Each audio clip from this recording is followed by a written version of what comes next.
Hello dear student, આજનો આપણો વિષય છે વિજ્ઞાન ધોરણ 7 પાઠ 12 વનસ્પતિમાં પ્રજનન સ્વાધ્યાયના પ્રશ્નોની ચર્ચા. આજે આપણે આ વિડીયોમાં કરવાના છીએ. પાઠ 12 તમે ભણી ગયા. વનસ્પતિમાં પ્રજનન વિવિધ પ્રકાર જોયા પ્રજનનના, વનસ્પતિમાં લિંગી અલિંગી. આજે આપણે આ પાઠને રિલેટેડ એના સ્વાધ્યાયના પ્રશ્નોની ચર્ચા કરીશું. તો પ્રશ્ન 1 જુઓ, ખાલી જગ્યા પૂરો.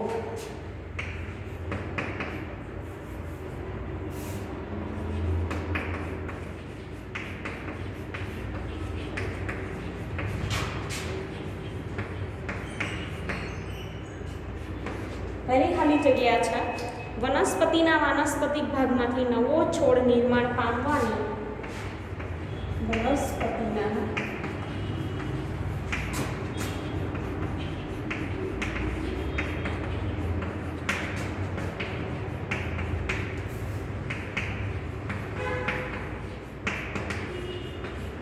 ભાગમાંથી નવો છોડ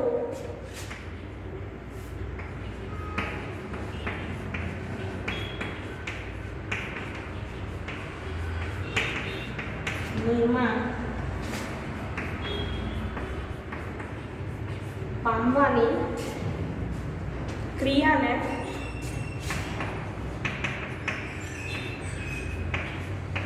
ખાલી જગ્યા કહે છે.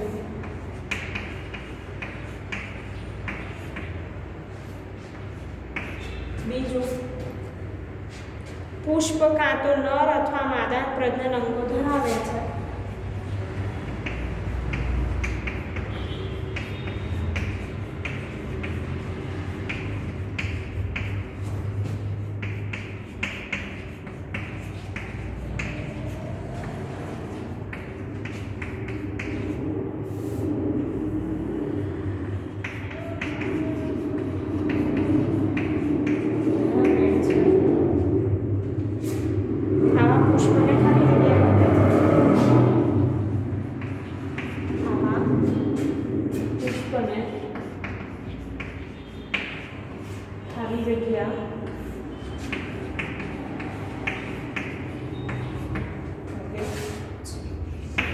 બીજી ખાલી જગ્યા કે પુષ્પનું પરાગરજનું પુષ્પના પરાગાશયમાંથી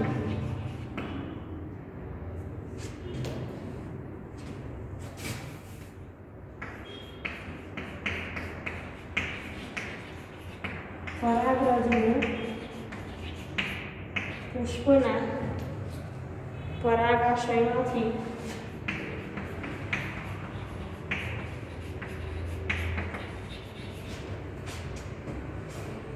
એ જ પુષ્પના પરાગાશય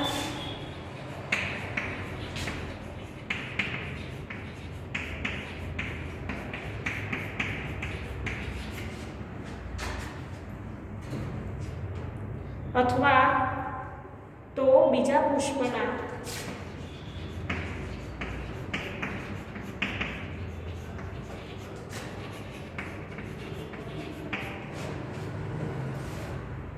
પરાગાસ્થાન પર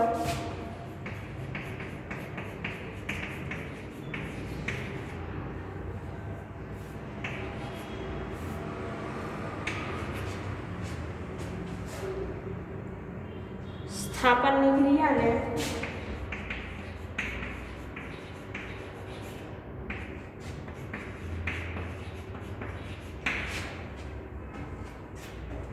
ખાલી જગ્યા કહે છે.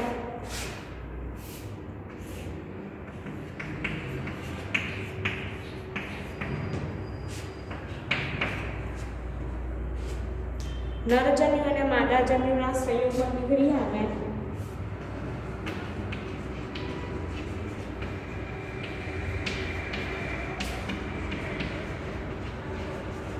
માદાજન્યુના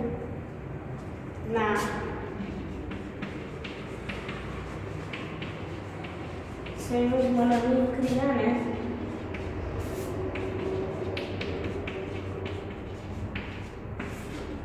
ખાલી જગ્યા કહે છે.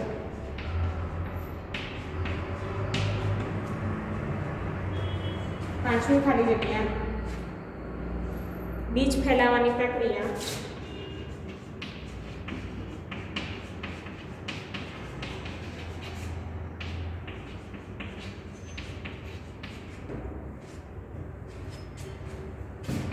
ખાલી જગ્યા અને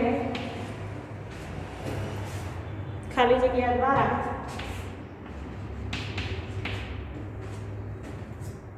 થઈ શકે છે।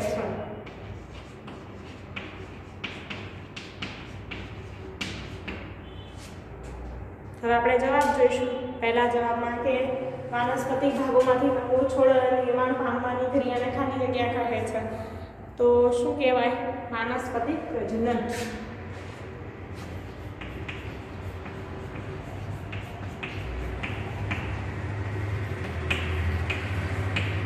વાનસ્પતિક પ્રજનન। ત્યારબાદ પુષ્પ કાં તો નર અથવા માદા પ્રજનન અંગો ધરાવતા આ પુષ્પને ખાલી જગ્યા કહે છે। તો શું કહેવાય? એકલિંગી પુષ્પ।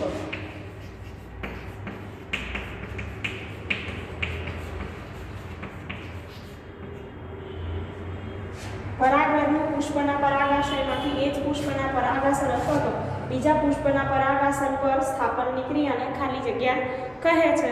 તો ત્રીજું, સ્થાપનની જે ક્રિયા હોય વિદ્યાર્થી મિત્રો એને શું કહેવાય? પરાગનયન। વ્યાખ્યા તૈયાર કરવાની રહેશે તમારે પરાગનયનની કે પુંકેસરની પરાગરજ સ્ત્રીકેસરના પરાગાસન પર જવાની પ્રક્રિયાને પરાગનયન કહે છે। નરજન્યુ અને માદાજન્યુના સંયુગ્મનની ક્રિયાને શું કહેવાય? તો ફલન।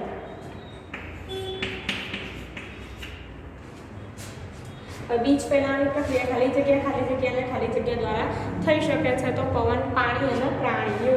તમે વિડીયોમાં જોશો પાઠમાં તો તમને ખબર પડી જશે કે શું આવશે? પવન દ્વારા, પાણી દ્વારા અને પ્રાણીઓ દ્વારા। કે પ્રાણીઓના શરીરે પગ પર ચોંટી અને જાય છે પરાગરજ, બરોબર, બીજ ફેલાય છે ખોરાક દ્વારા અને શરીરના મળ દ્વારા એવી રીતે। ત્યારબાદ પવન દ્વારાથી ઉડીને પણ જાય છે, પાણીમાં વહીને પણ જાય છે। તો આ હતી આપણી 5 ખાલી જગ્યા। હવે જોઈએ આપણે આગળ પ્રશ્ન 2, અલિંગી પ્રજનનની વિવિધ પદ્ધતિઓ ઉદાહરણ આપી સમજાવો।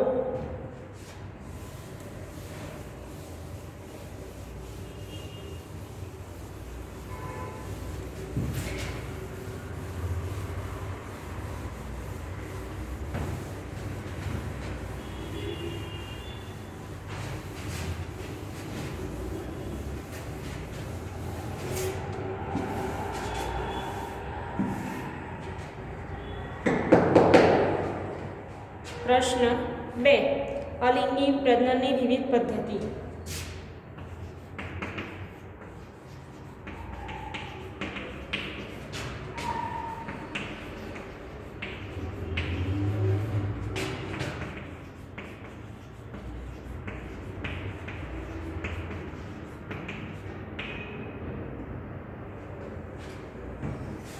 હવે જો પહેલી છે અલિંગી પ્રજનનની પદ્ધતિઓ કઈ કઈ થઈ વિદ્યાર્થી મિત્રો? તો પહેલી કલમ કરવી, કલિકા વડે વાનસ્પતિક પ્રજનન। ત્રીજું કલિકા પ્રજનન। પહેલા હું નામ લખી દઈશ કઈ કઈ આવે। 1 કલમ કરવું, બીજું કલિકા વડે વાનસ્પતિક પ્રજનન,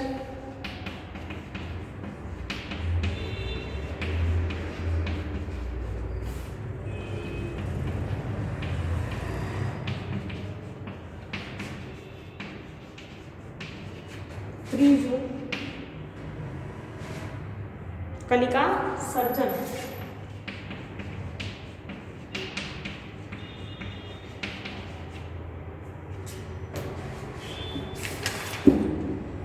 અવખંડન, બીજાણુ સર્જન।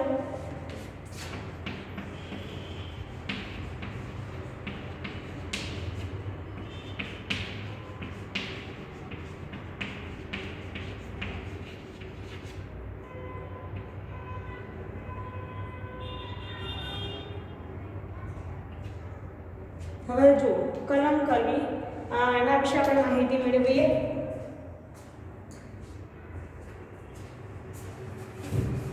વિદ્યાર્થી મિત્રો, કલમ કરવી એટલે શું? તો ગુલાબ કે ચંપાની ડાળીને ગાંઠથી કાપી અને એ જે ગાંઠથી કાપી હોય એને એ ગાંઠને જમીનમાં રોપવામાં આવે છે।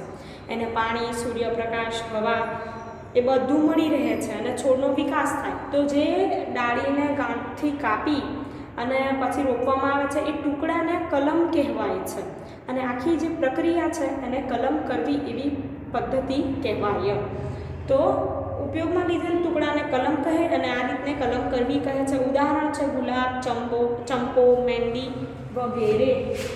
ઉદાહરણમાં ગુલાબ, મહેંદી. હવે કલિકા વડે વાનસ્પતિક પ્રજનનની વાત કરીએ તો મૂળ પ્રકાંડ અને પર્ણ પરની કલિકાઓ દ્વારા એને રોપીને તેમાંથી નવો છોડ ઉત્પન્ન કરી શકાય છે. હવે મૂળ દ્વારા હોય તો એમાં મૂળમાં શક્કરિયા, ગાજર, ડહાલિયા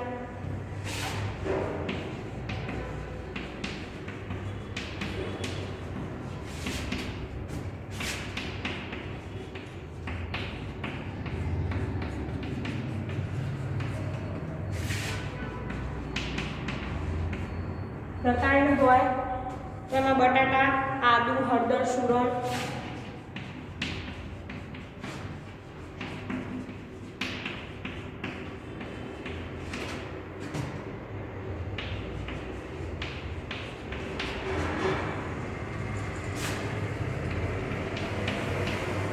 પર્ણ હોય તો પાનફૂટી છે. સોરી. હવે આગળ વાત કરીએ કલિકા સર્જન. તો કલિકા સર્જનમાં તમે યીસ્ટ વિશે સાંભળ્યું હશે કે યીસ્ટ એ એક કોષી સજીવ છે. તે કલિકા સર્જન દ્વારા શું કરે? અલિંગી પ્રજનન કરે છે. યીસ્ટના કોષમાંથી એક નાનું બલ્બ જેવું પ્રલંબન જોવા મળે છે અને જેને કલિકા કહે. કલિકા ધીરે ધીરે શું થાય? વિકાસ પામે અને પિતૃકોષથી અલગ થઈ નવો કોષ સ્વતંત્ર રીતે સર્જે છે અને નવો કોષ વૃદ્ધિ પામી પુખ્ત યીસ્ટના બીજા કોષો પણ એવી જ રીતે શું કરે છે? સર્જે છે. તો એમાં ઉદાહરણ આવશે યીસ્ટ. હવે અવખંડન. હવે લીલ, બરાબર. સ્પાયરોગાયરા નામની જે લીલ છે એની વાત કરી હતી કે તળાવના પાણી પર લીલા રંગનો જથ્થો જોવા મળે જે સ્પાયરોગાયરા લીલ છે. પાણી અને પોષક તત્વો મળી રહેતા લીલ શું કરે? ઝડપથી ઉગે છે. લીલ એક સ્વાવલંબી વનસ્પતિ છે. પોતાનો ખોરાક પોતાની જાતે બનાવે. તે અવખંડન દ્વારા ખૂબ જ ઝડપથી બહુગુણિત થાય, એટલે કે તેના તંતુ તૂટે, એમાંથી 2 તંતુ અને 2 કે તેથી વધુ ટુકડાઓમાં પણ તૂટે છે ને જે તંતુઓ તૂટ્યા હોય એ નવા તંતુ તરીકે વ્યક્તિગત રીતે સજીવ તરીકે વિકાસ પામે છે અને સ્પાયરોગાયરામાં અવખંડનની રીતે અલિંગી પ્રજનન થાય છે. સ્પાયરોગાયરા.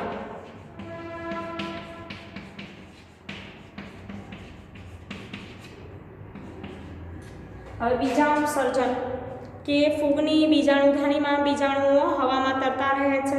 તે અનુકૂળ પરિસ્થિતિ મળતા તે સ્થાને અંકુરણ પામી ઝડપથી વૃદ્ધિ પામે છે. મ્યુકર પ્રકારની ફૂગ, હંસરાજ અને નેફ્રોલેપિસ કહેવાય ને ઇંગ્લિશમાં, બીજાણુ સર્જન દ્વારા શું કરે? અલિંગી પ્રજનન કરે છે. તો આપણે લખીશું મ્યુકર ફૂગ અને હંસરાજ.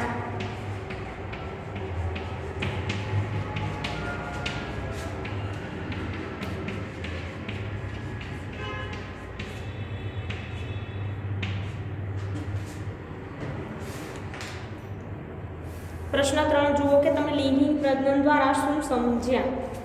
બરાબર. આ તો પ્રશ્ન 2. હવે પ્રશ્ન 3 જોઈએ કે લિંગી પ્રજનન દ્વારા શું સમજ્યા? તો લિંગી પ્રજનનમાં નરજન્યુ અને માદા અજન્યુ વચ્ચે સંમિલન થયું જે ખૂબ જરૂરી હતું. પ્રજનનમાં નર પ્રજનન અંગ પુંકેસર, માદા પ્રજનન અંગ કયું છે? સ્ત્રીકેસર છે. તો પુંકેસરમાં પરાગાશય ઉત્પન્ન થાય છે, પરાગાશય હોય છે. એ પરાગાશયમાં પરાગરજ ઉત્પન્ન થાય જે નરજન્યુ કહેવાય છે અને સ્ત્રીકેસરના અંડાશયમાં અંડક હોય તે માદા જન્યુઓ છે. અને પુંકેસરની પરાગરજ સ્ત્રીકેસરના પરાગાશય પર પડે, ત્યાંથી પરાગવાહિની દ્વારા અંડક સુધી પહોંચે છે અને જોડાઈ નરજન્યુ માદા જન્યુ જોડાઈ અને ફલિત થઈ અને ફલિતાંડ બનાવે છે અને આખી પ્રક્રિયાને ફલન કહેવાય અને સપુષ્પી વનસ્પતિઓમાં થતું આ લિંગી પ્રજનન છે. હવે પ્રશ્ન 5 જોઈએ. 4 લિંગી પ્રજનન અને અલિંગી પ્રજનન વચ્ચેનો તફાવત.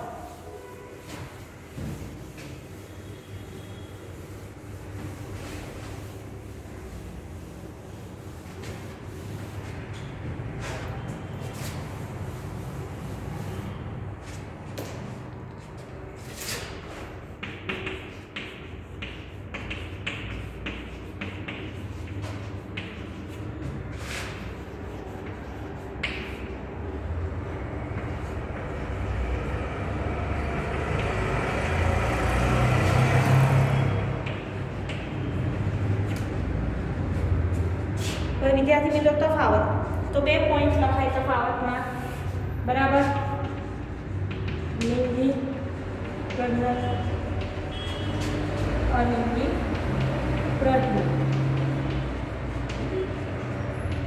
હવે તમે તફાવત લખો તો પહેલો પોઈન્ટ આ રીતે અને બીજો પોઈન્ટ તો પહેલા પોઈન્ટમાં આપણે શું લખી શકાય કે આમાં એક જ સજીવના દૈહિક ભાગ દ્વારા નવા સજીવનું સર્જન થાય છે અને તેમાં નવા સજીવના સર્જન માટે બીજની જરૂર હોતી નથી. એ 2 પોઈન્ટ લખી શકાય. અલિંગી પ્રજનનની વાત કરીએ, લિંગી પ્રજનનમાં બીજ દ્વારા પ્રજનન થાય છે અને લિંગી પ્રજનનમાં નરજન્યુ અને માદાજન્યુના ફલનથી શું થાય નવા કોષ ઉત્પન્ન થાય છે. અલિંગી પ્રજનનમાં સંતતિ પિતૃ જેવા જ લક્ષણો ધરાવતી હોય, જ્યારે બધા લિંગી પ્રજનનમાં પેદા થતી સંતતિમાં પિતૃઓ જેવા બધા જ લક્ષણ રહેતા નથી. હવે પ્રશ્ન 5 જોઈએ, પુષ્પના પ્રજનન અંગોની આકૃતિ.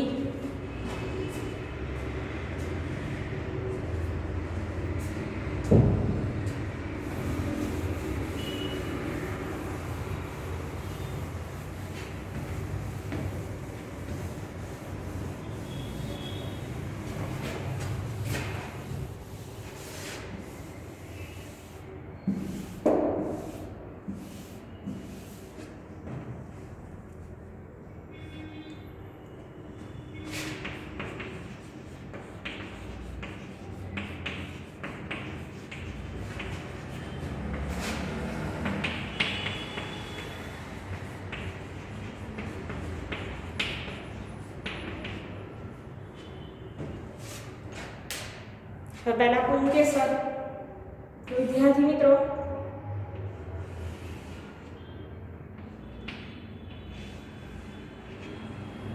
હવે પુંકેસરમાં આ જે ભાગ હોય છે એને કહેવાય તંતુ.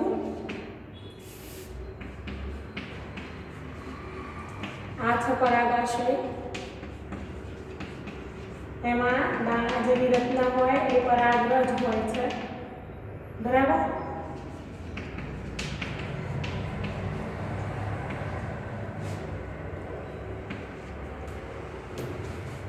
ત્યારબાદ સ્ત્રીયશની વાત કરીએ.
પરાગસ્તન,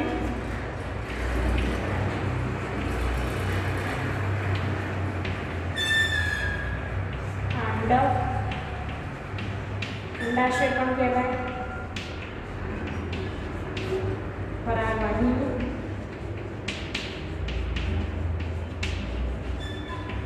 બરાબર.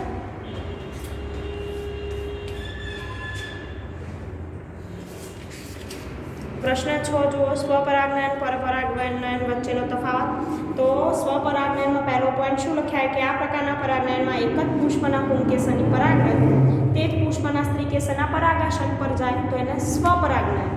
પરપરાગનયનમાં શું હોય કે એક જ પુષ્પના પુંકેસરની પરાગરજ તે જ છોડના બીજા પુષ્પ અથવા અન્ય છોડના પુષ્પના પરાગાસન પર સ્થાપિત થાય તો તેને પરપરાગનયન કહે છે. હવે સ્વપરાગનયનની ક્રિયામાં ભમરા, પતંગિયા, કીટકોની જરૂર પડતી નથી અને પરપરાગનયનમાં કેવું કે કીટકો, ભમરા જેવા, પતંગિયા જેવા એની જરૂર પડે છે.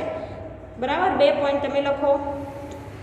ત્યારબાદ પુષ્પમાં ફલનની ક્રિયા. તો પાઠ્યપુસ્તકમાં તમે ફલનની પ્રક્રિયા જોજો કે કેવી રીતે પુંકેસરની પરાગરજ સ્ત્રીકેસરના પરાગાશનમાં સ્થાપિત થાય, અંડક જોડ સાથે જોડાય, આગળ ફલન વિકાસ પામે, ફલિતાંડ બને છે. બરાબર, અને વિકાસ પામી શું થાય તો અંડાશય ફળમાં પરિણમે અને અંડક વિકાસ પામી બીજ બને છે. આખી પ્રક્રિયા પાઠ્યપુસ્તકમાં આપેલી છે. પછી વિવિધ રીતે બીજ વિકિરણ સમજાવું, એટલે કે પવન દ્વારા, પાણી દ્વારા અને અલગ અલગ રીતે, જેમ કે પવન દ્વારા બીજનો ફેલાવો થાય એમાં સરગવો, મેપલ આવશે. પાણી દ્વારા થાય તો કમળ, પોળનું, નારિયેળીના બીજ. પ્રાણીઓ દ્વારા તો ગાઢવું, મોખરું જેવા પ્રાણીઓ છે શરીર દ્વારા શું થઈ એક જગ્યાએથી બીજી જગ્યાએ બીજનો ફેલાવો કરે. શીંગ ફાટવાથી એટલે વટાણા છે, એરંડા છે, એમાં શું થાય કે શીંગ પાકી થાય એટલે ફાટીને બીજ છૂટા પડે અને ફેરાય. હવે પ્રશ્ન 9માં જોડકા જોડો. તો કલિકામાં શું આવશે તો તમે જોજો, કલિકામાં જવાબ આવશે યીસ્ટ. આંખ, તો આંખ માટે શું આવશે બટાકા. અવખંડનમાં આવશે સ્પાયરોગાયરા. અને પાંખો, તો વિદ્યાર્થી મિત્રો પાંખોમાં શું આવશે તો મેપલ. અને બીજાણું તો તમે જાણો છો મ્યુકર, બ્રેડ મોલ્ડ. 10મો પ્રશ્ન છે, સાચો વિકલ્પ પસંદ કરીને લખો. તો વનસ્પતિનું પ્રજનન અંગ કયું છે તો વનસ્પતિનું પ્રજનન અંગ છે પુષ્પ. બરાબર, યાદ રાખજો. બીજો પ્રશ્ન, નરજન્યુ અને માદાજન્યુના સંયુગ્મન ખાલી જગ્યા કહેવાય છે. તો શું કહેવાય? વ્યાખ્યા આગળ જોઈ ગયા, ફલન કહેવાય. પરિપક્વ અંડાશય ખાલી જગ્યા બનાવે છે, ફળ બનાવે છે. ચોથું, બીજાણુ સર્જન કરતી વનસ્પતિ બ્રેડ મોલ્ડ છે. પાંચમું, પાનફૂટીમાં પ્રજનન ખાલી જગ્યા દ્વારા થાય. તો પાનફૂટી પર્ણમાં તમે જોશો કિનારીઓ પર નાની નાની કલિકા ઉત્પન્ન થાય છે અને એમાં પર્ણ દ્વારા પ્રજનન થાય છે. તો વિદ્યાર્થી મિત્રો, આ વિડીયોમાં તમે જોયું સ્વાધ્યાય અને પ્રશ્નો. નોટબુકમાં સ્વાધ્યાયના પ્રશ્નોના જવાબ લખજો અને તૈયાર કરજો. Thank you.